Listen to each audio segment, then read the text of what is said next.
അപ്പസ്തോലനായ പൗലോസ്. തർശോസുകാരൻ ശൗൽ എന്ന പൗലോസിനോട് ക്രൈസ്തവഗോളം മാത്രമല്ല ഈ ലോകം മുഴുവൻ കടപ്പെട്ടിരിക്കുന്നു. ലോകത്തെ ഏറ്റവും സ്വാധീനിച്ച മനുഷ്യനാരായിരുന്നു എന്ന ചോദ്യത്തിന് എക്കാലത്തും ഒരു ഉത്തരമേ ഉള്ളൂ: തർശോസുകാരൻ ശൗൽ എന്ന പൗലോസ്. ഒരു പുരുഷായുസ് കൊണ്ട് അക്കാലത്തെ ജനങ്ങളെ മാത്രമല്ല, പിന്നീട് വരാനുള്ള ബഹുശതം തലമുറകളെയും ആഴത്തിൽ സ്പർശിക്കുവാൻ അദ്ദേഹത്തിനായി. ഇന്നത്തെ ആധുനിക ലോകവും സാങ്കേതിക മുന്നേറ്റങ്ങളും സാംസ്കാരിക ചിന്താ സരണികളുമൊക്കെ ഒരളവിൽ അതിൻ്റെ ഭരണസിരാകേന്ദ്രത്തിൽ മുഴങ്ങി. റോമിലെ സീസറുടെ അരമനയുടെ അകത്തളങ്ങളിൽ മാനവരക്ഷാ മാർഗ പട്ടണത്തിലാണ് ആദ്യ 2 വർഷം വിചാരണ തടവുകാരനായി പൗലോസ് കഴിഞ്ഞത്. അക്കാലത്ത് അവിടെ എത്തിയ ഗവർണർമാരും രാജാക്കന്മാരും യഹൂദ പുരോഹിത മുഖ്യന്മാരും മതപ്രമാണികളും ആ സാക്ഷ്യം ശ്രദ്ധയോടെ കേട്ടു. അതിലേക്ക് ഫെസ്തോസ് യാത്ര പോയി. അവിടെ വെച്ച് മഹാപുരോഹിതന്മാരും എന്നെ വിചാരണയ്ക്കായി യെരുശലേമിലേക്ക് വിടണം എന്ന അവരുടെ ആവശ്യം അദ്ദേഹം സമ്മതിച്ചില്ല. ഞാൻ ചക്രവർത്തിയുടെ മുമ്പിലേക്ക് അയക്കുന്നതിന് മുമ്പ് അയാൾക്കെതിരെയുള്ള കുറ്റാരോപണം എൻ്റെ മുൻഗാമി ഫെലിക്സ് വിചാരണ തടവുകാരനായി വിട്ടിട്ട് പോയ ഒരു മനുഷ്യൻ ഇവിടെ കൈസരിയയിലുണ്ട്. അങ്ങേക്കറിയാവുന്ന പൗലോസാണ് അയാൾ. ഞാൻ കഴിഞ്ഞയാഴ്ച യെരുശലേമിൽ ചെന്നപ്പോൾ യഹൂദ മത നേതാക്കന്മാരും പുരോഹിത മുഖ്യന്മാരും അയാൾക്കെതിരെ നിശ്ചിതമായ ആരോപണങ്ങളുമായി എൻ്റെ മുൻപിൽ വന്നു. അയാളെ ശിക്ഷിക്കണമെന്നതാണ് അവരുടെ ശക്തമായ ആവശ്യം. എന്നാൽ ആരോപണ വിധേയനായ വ്യക്തിക്ക് വാദികളുമായി മുഖാമുഖം അദ്ദേഹത്തിൻ്റെ നിലപാട് വ്യക്തമാക്കി വാദിക്കുവാൻ അവസരം നൽകാതെ ശിക്ഷ വിധിക്കുന്നത് റോമൻ മര്യാദയല്ലെന്ന് ഞാൻ അവരോട് പറഞ്ഞു. അങ്ങനെ യഹൂദ നേതാക്കൾ എൻ്റെ കൂടെ കൈസരിക്ക് വന്നു. കേസ് വൈകിക്കേണ്ടെന്ന് കരുതി ഞാൻ പിറ്റേന്ന് തന്നെ കോടതി വിളിച്ചു കൂട്ടി പൗലോസിനെ കോടതിയിൽ ഹാജരാക്കി. എന്നാൽ വാദികൾ സംസാരിക്കാൻ എഴുന്നേറ്റപ്പോൾ ഞാൻ കരുതിയതുപോലെയുള്ള ഒരു കുറ്റവും അവർ അയാൾക്കെതിരെ ഉന്നയിച്ചില്ല.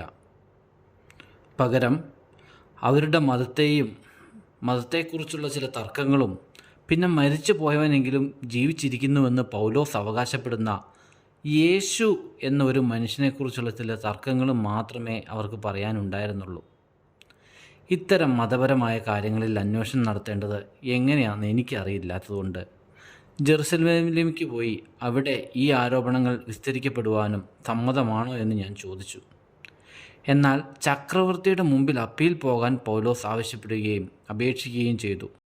അതുവരെ തടവിൽ സൂക്ഷിക്കണമെന്ന് ആവശ്യപ്പെടുകയും ചെയ്തതുകൊണ്ട് കൈസറുടെ അടുക്കൽ അയക്കാൻ കഴിയുന്ന സമയം വരെ അയാളെ തടവിൽ വെക്കണമെന്ന് ഞാൻ കൽപ്പിച്ചു. നോക്ക് ഫെസ്തോസ്, ആ മനുഷ്യൻ്റെ വാക്കുകൾ നേരിട്ട് കേൾക്കണമെന്ന് എനിക്ക് വലിയ ആഗ്രഹമുണ്ട്. അത് സാധിക്കുമോ ഫെസ്തോസ്? തീർച്ചയായും ഞാൻ അതിന് വേണ്ടത് ചെയ്യാം. നാളെ അയാൾക്ക് പറയാനുള്ളത് അങ്ങേക്ക് കേൾക്കാം. ആരവിടെ? ആട്ടവും പാട്ടും തുടങ്ങട്ടെ.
നോക്കൂ, ഈ മകൾക്ക് സമ്മാനമൊന്നും കൊടുക്കുന്നില്ലേ? ഇല്ലേ, തീർച്ചയായും. സമാഷ് അത്യുഗ്രൻ പ്രകടനം, മനോഹരമായി.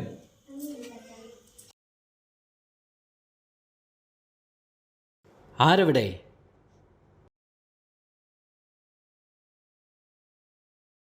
വിചാരണ തടവുകാരനായ പൗലോസിനെ വിസ്താരത്തിനായി നമ്മുടെ മുമ്പിൽ ഹാജരാക്കൂ.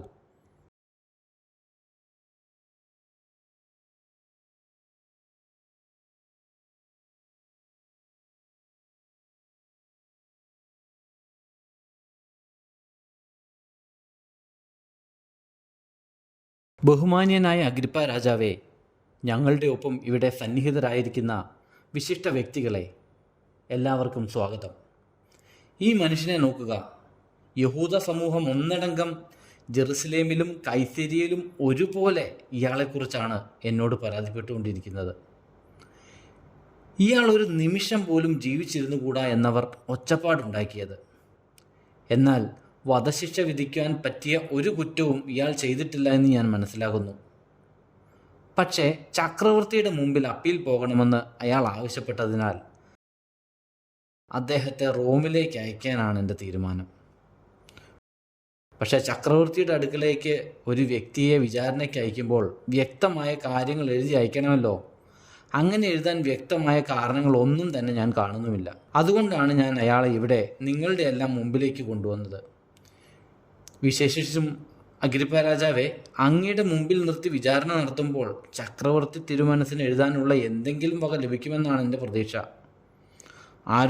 ആരോപണങ്ങൾ വ്യക്തമായി എഴുതാതെ ഒരു തടവുകാരനെ അയക്കുക യുക്തമല്ല എന്ന് ഞാൻ ശരി പൗലോസ്, ഇനി നിന്റെ ഊഴമാണ്. നിന്റെ പക്ഷം വിശദീകരിക്കാനുള്ള അനുവാദം നിനക്കുണ്ട്. അഗ്രിപ്പ രാജാവേ, അങ്ങേക്കെൻ്റെ വന്ദനം.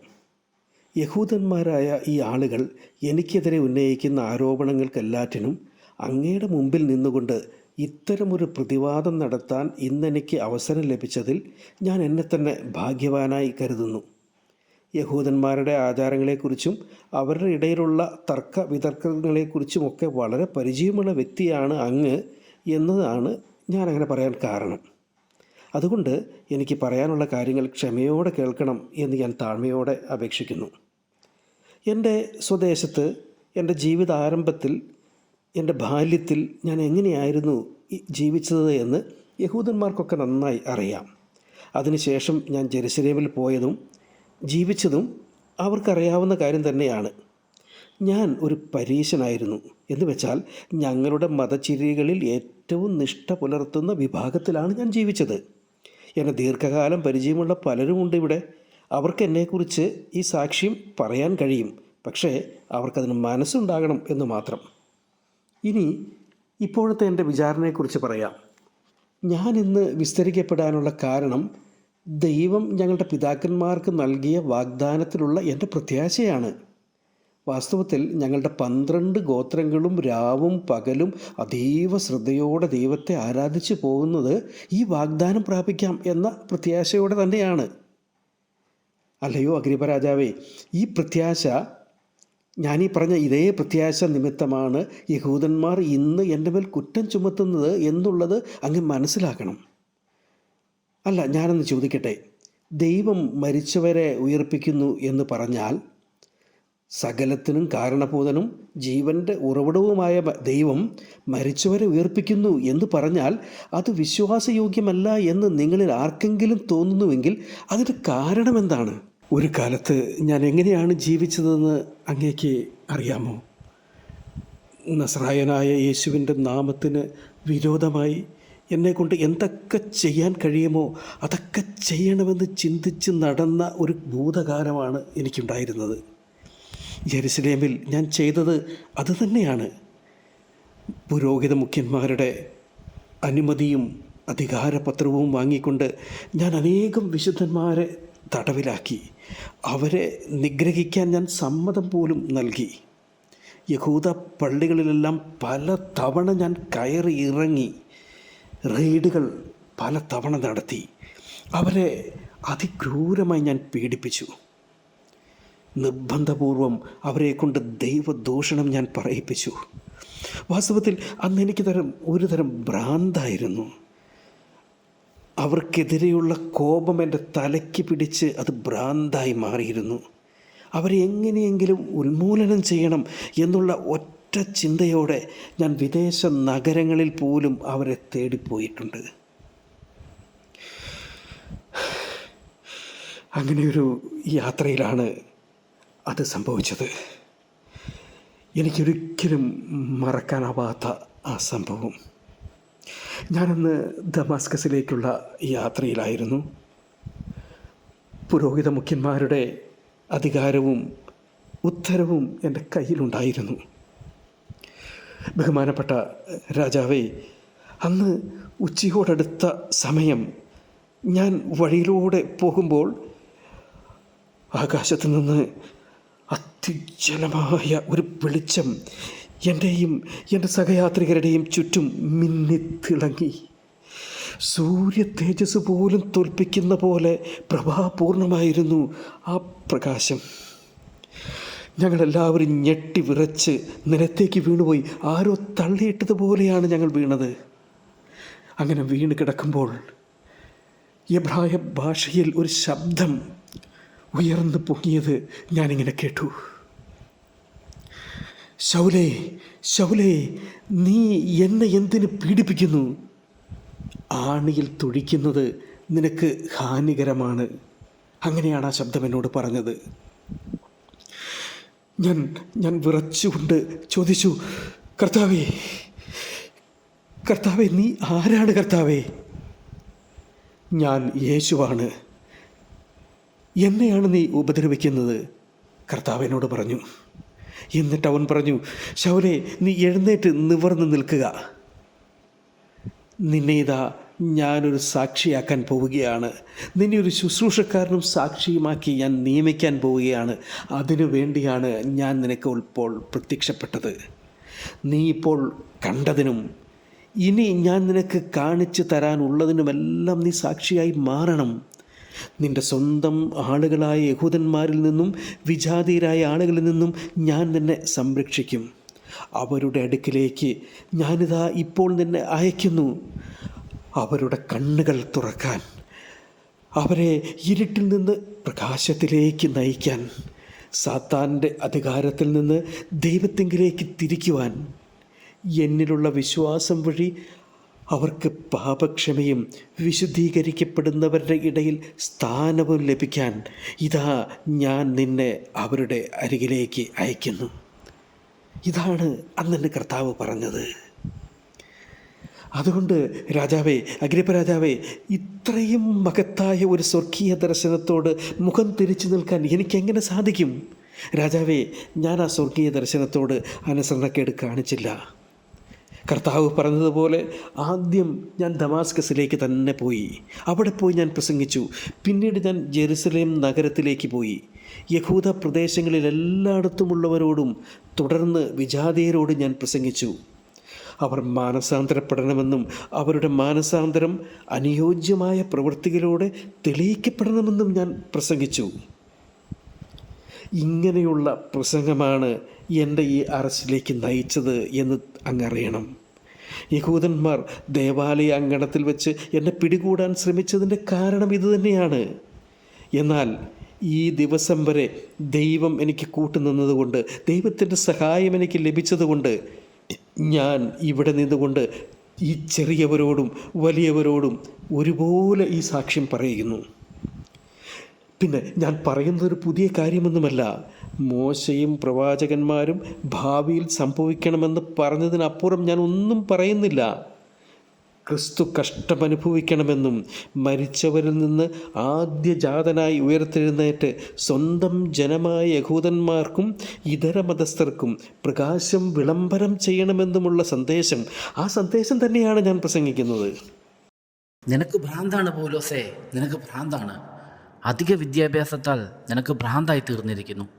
എനിക്ക് ഭ്രാന്തില്ല ബഹുമാനായ ഫെസ്തോസ്, എനിക്ക് ഭ്രാന്തില്ല. ഞാൻ ഈ പറയുന്നത് തികച്ചും സത്യവും യുക്തിസഹവുമാണ്.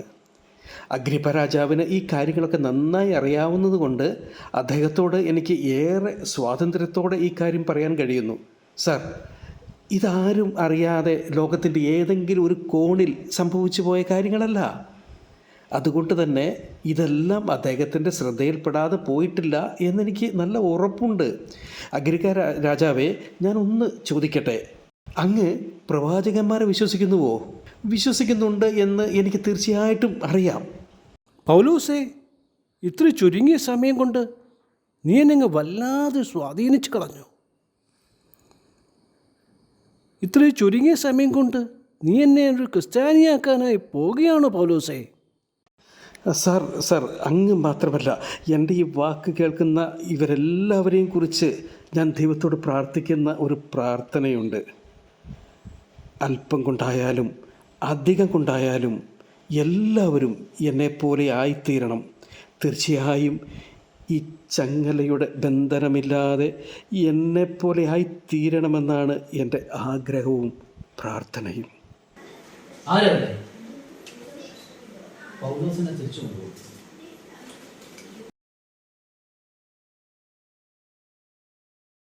നോക്കൂ, ആ പൗലോസ് എന്ന മനുഷ്യൻ്റെ വാക്കുകൾ കേട്ടിട്ട് അദ്ദേഹം മരണത്തിനോ തടവറയ്ക്കോ യോഗ്യമായതൊന്നും ചെയ്തിട്ടില്ല എന്നാണ് എനിക്ക് തോന്നുന്നത്. എന്താണ് അങ്ങയുടെ അഭിപ്രായം? എനിക്കും ബെർണീസ് അങ്ങനെ തന്നെയാണ് തോന്നുന്നത്.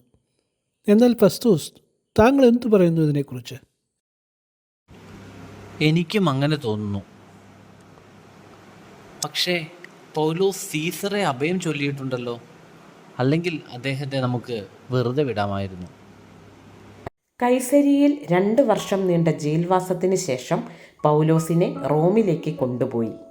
മെഡിറ്ററേനിയൻ കടലിലൂടെ റോമൻ പട്ടാളത്തിൻ്റെ അകമ്പടിയോടുകൂടിയായിരുന്നു ആ സംഭവബഹുലമായ യാത്ര. ഒരു കപ്പൽ ഛേദവും അനുഭവിച്ച ആ കപ്പൽ യാത്ര 5 മാസത്തോളം എടുത്തു റോമിലെത്താൻ. റോമിലെത്തിയ പൗലോസ് സീസറുടെ വിചാരണയ്ക്കായി ഒരു വാടക വീട്ടിൽ താമസിച്ചു.